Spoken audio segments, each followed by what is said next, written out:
When you pass over, are you the age you die, or do you choose what age you can be? So this is a common question, and I think a lot of people think, okay, so when we pass, do we age once we get over there? Do we continue growing? If we pass when we are young, if we pass as a child, do we continue growing up? If we pass as very old or elderly, do we get to quote unquote start over, etc.? And the answer is, when we pass and we return to soul form, to pure form, the answer is that we actually are ageless. Okay, so this means that when we come through to a medium, we get to choose our form. We can choose to, if we say we are an 80-year-old grandfather when we pass, we are our soul.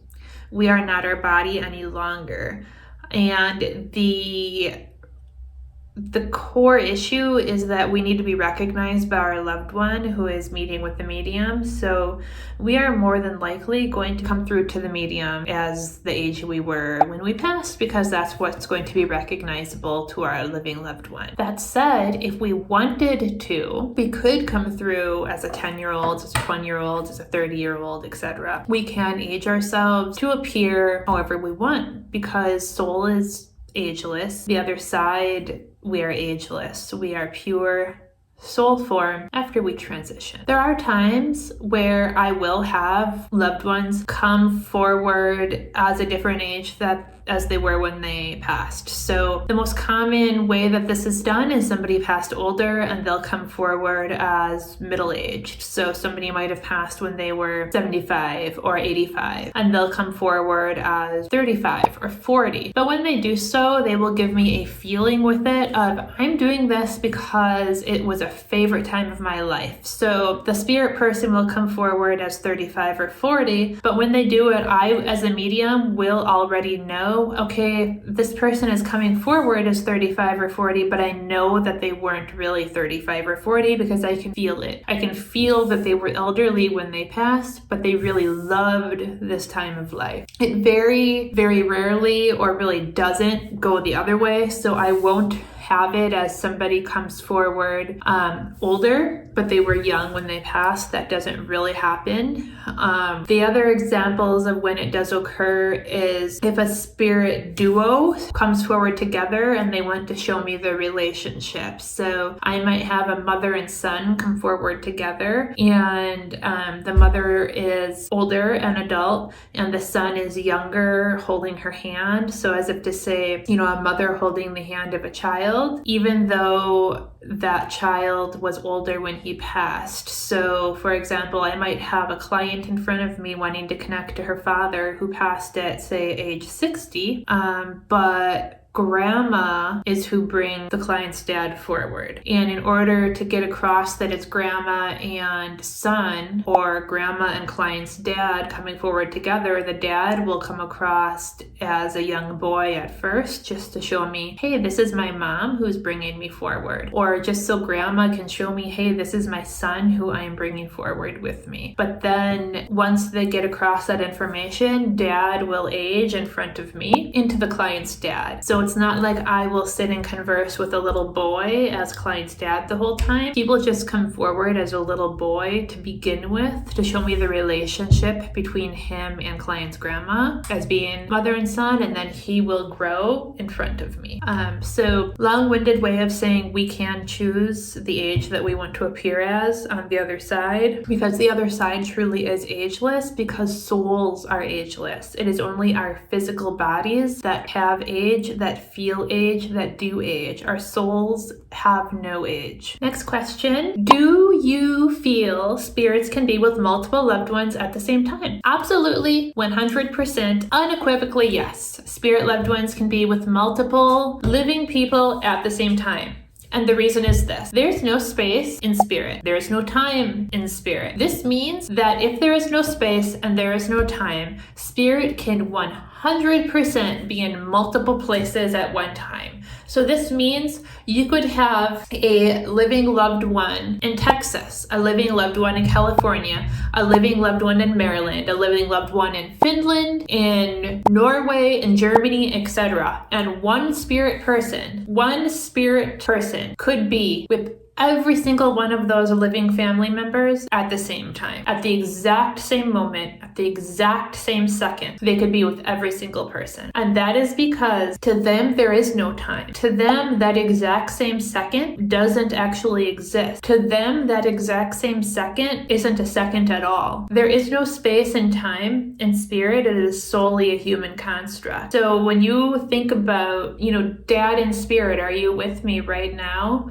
You are not taking away your dad in spirit from being with your sister or your dad in spirit from being with your kids. You are not being, quote unquote selfish or pulling him away from anybody else. He can absolutely be with everybody else at the exact same moment. Here's the thing about spirit contact. Spirit contact is literally a thought away. All you have to do is think of them, and it's literally pure consciousness, pure conscious thought, and they're with you. That is how it works. And it's that instantaneous. And the way that thought works and the way that consciousness works is you can split it into as many slivers as infinity is. So they can be all over, multiple places, multiple spaces at the same time, because there is no time. Someone asked, is there anything common that you find with souls who passed very young? So souls that pass as children. One thing that I have noticed with souls who pass very young or child readings that I have done is they're often so smart. And that's not to say that I haven't worked with a lot of very intelligent, super intelligent souls who have passed when they were older, because I have, but the majority, if not almost all of the children I've worked with, and we're talking about I would say 10 and under, who have passed quite young, have been extremely smart, intelligent souls. And almost all of them, I would say, have been very, very smart when they were here too, in the physical. And some of the messages that these child souls, which were ageless when we're over there, but I'm just going to call them child souls because they were children when they passed, or when they transitioned. Some of the messages that they bring through, they blow my mind with how smart they are and the types of pieces of information that they bring through for their parent. I don't know what we can glean from this. Is it that older souls leave us earlier? I don't know. I'm not enlightened in that way, but that is all I can tell you is what I've observed and answer the question that was asked. And that is one commonality that I have observed with children who have passed quite young is how smart they are. And they apply that intelligence to helping their parents from spirit. They apply that intelligence to the messages they deliver to their parents. They apply to that intelligence to guiding their parents from the other side, to trying to help their parents with their healing. They apply that intelligence to trying to channel through their parents into the physical, be that helping their parents to help others, helping their parents to, to try to channel that intelligence into the ways that it can reach other living people. They're just very, very, very smart, very utilizable messages that they give their living loved ones and their parents. But I would say that that's the most latent parallel or thread of commonality that I've noticed. Next question. What are spirits' experiences like on the other side with other spirits / loved ones? So I'm not quite sure precisely what this person meant when they asked this question, but this is where I'm going to go with it. And I'm going to go with it in terms of we don't need to have known a spirit or a loved one in the physical in order to have a relationship with them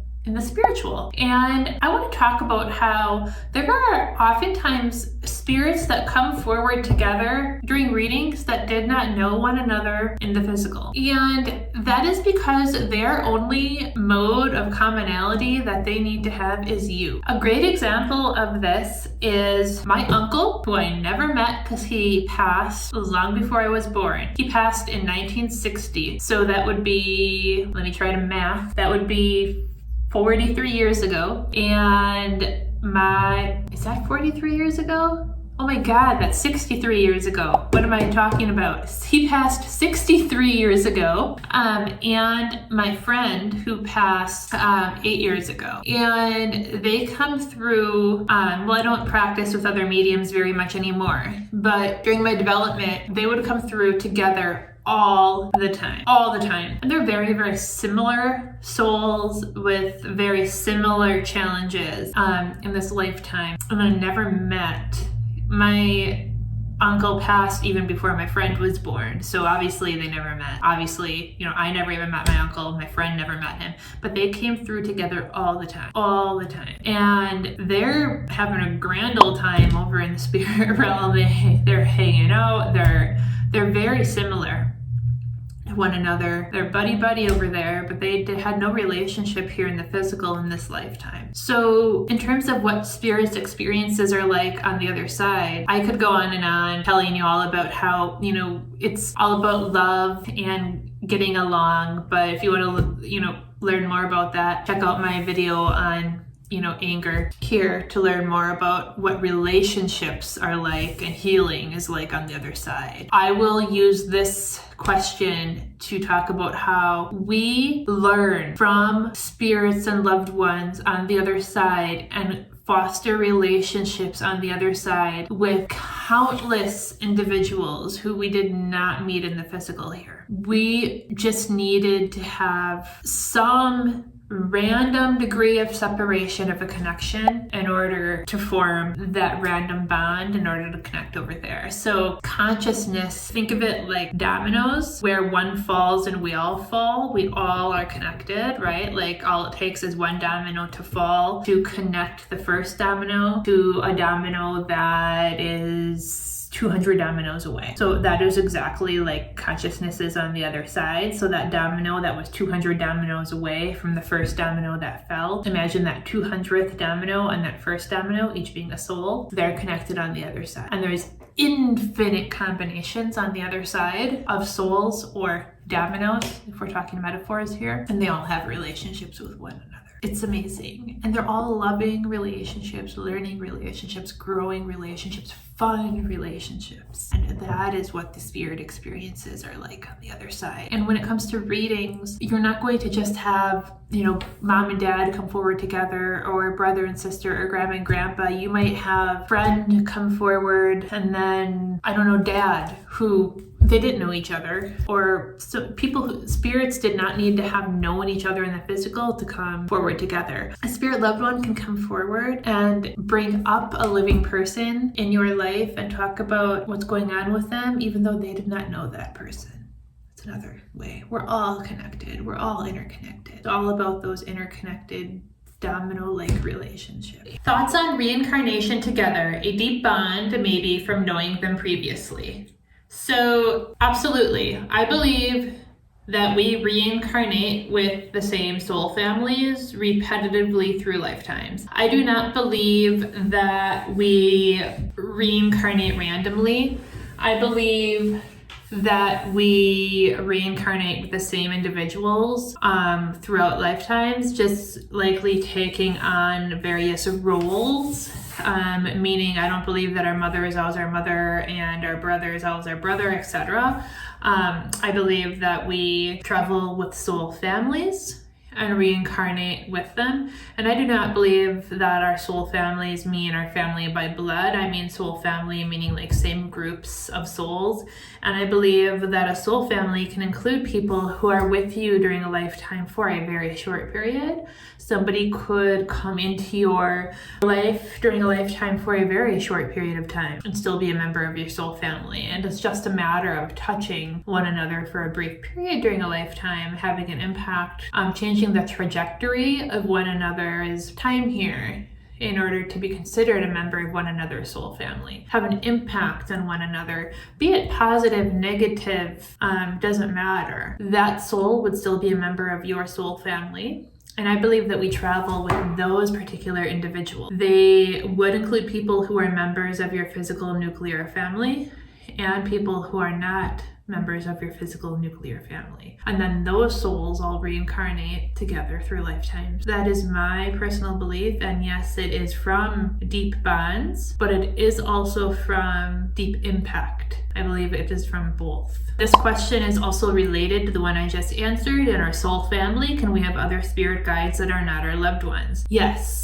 So this would pertain to friends, acquaintances. So for example, a member of your soul family could be your middle school best friend who you no longer speak to and you completely lost touch with, but they greatly impacted your life. Perhaps you no longer speak to them because they deeply hurt you and they've deeply scarred you, they've harmed you. Or it could be somebody from your past who you are not related to by blood and you don't consider to be a loved one, but they have deeply maimed you, hurt your life, but they have deeply impacted you. They would still be, in my opinion, a member of your soul family because they are a deep, deep contributor to your soul journey in this lifetime. And I would consider that person to most likely be somebody who's going to reincarnate into your next lifetime as well, just in another role. Again, members of our soul families don't need to be members of our families. They don't need to be loved ones. In my opinion, they just need to be people who have made an impact on us, be it positive or negative. And it doesn't need to be an impact over the duration of a lifetime either. It just needs to be an impact. And regarding spirit guides, I don't particularly work much with spirit guides. It's not that I don't resonate with spirit guides. I don't resonate with spirit guides as much as the next person resonates with spirit guides, I guess. I'm not your spirit guide girl. If you want somebody to deep dive into spirit guides, I would say go to the next psychic or go to the next medium. I don't work too deeply with spirit guides. I work more with like spirit animals, and I work more with being guided by loved ones and being guided by one's own higher self. I feel that if we want insight and guidance, our higher selves, meaning our souls, are just as insightful as any spirit guide ever could be. Our higher selves, meaning our souls, the parts of us that have access and one foot in the spirit realm, are just as enlightened, just as clear, and just as accessible to the spirit realm as any spirit guide could ever be. So therefore, why not just access that through our own intuition? Why rely on a spirit guide? I feel like people put spirit guides on pedestals and sort of idealize the aspect of spirit guides, and maybe sometimes are tapping into their own intuition and putting the face of a spirit guide on it, and then popularizing the concept of spirit guides along with it rather than relying on themselves for it. It's not that I'm against spirit guides or I don't think that they exist. I just don't really go down that road so much as the next psychic or the next medium would. I also don't find them to be evidential or as evidential as just leaning into your own intuition would be.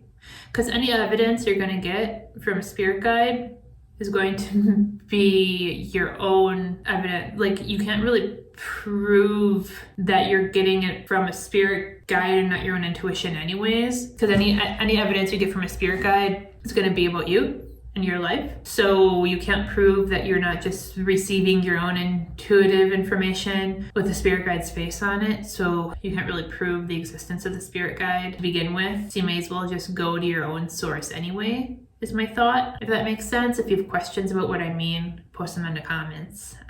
But since the spirit guide was never a real, like, walking, living, breathing person in your life like a previously living loved one was, which you can prove through black and white evidence, spirit guide wasn't that. So any evidence from a spirit guide would be intuitive evidence about your life. So therefore you can't prove it's just not coming from your higher self with the spirit guide's face on it anyway. So therefore, why not just tap into your own higher self or your own intuition to begin with? And there's no reason to elevate a spirit guide above your own higher self. There's no reason not to just trust your self-thought. Why go external when you can go internal for the same type of information, is my thought. I don't know that I really answered the question, or that's not what this question was asking, but yes, soul family can have other people in it that are not our loved ones. Yes. What inspires you? So I want to help people. That inspires me. But beyond that, I think my biggest inspiration is I want to help awaken the world. I want to help awaken people to think beyond what we've been conditioned to think, because I feel like that is so mind-blowing. We have been put in this tiny little box of humanity to begin with, when we're given these bodies and these brains, and then through the generations, it's like we have been stuffed further and further and further and further into these boxes and these ways of thinking. And I don't think we were ever intended to be. I don't think that when humanity was conceptualized, we were intended to be this way, but yet here we are. I don't know if it was through like religion or culture or what, or all of the above, but somehow we ended up so small, thinking so small, when our capabilities as human beings with these human brains, and it's so huge, our capabilities are so vast, and we're using like this tiny fraction. And the way that we're viewing the world and treating the world and living our lives and living in this world, like our possibilities are so endless and hopeful. And I want to help awaken so many more people to that, to intuition, to energetics, to the existence of the soul, to soulful living, to the connection of the soul to the body. And that's just scratching the surface. That's just scratching the surface, but that is what inspires me. I want to help people to realize their empathetic nature and how that affects their decision making, and just all of the above, and then some, and then some. That is what inspires me. Beyond just the obvious of helping people heal from grief. That inspires me too, like that's number one, but then it all flows into everything else that I just mentioned. That's my inspiration. The awakening. The awakening is my inspiration beyond that. If you've made it this far, please go ahead and like and subscribe. Help my baby tiny channel grow in the YouTube algorithm. Until next time, the next video is what YouTube thinks you should watch next. Much love. Bye.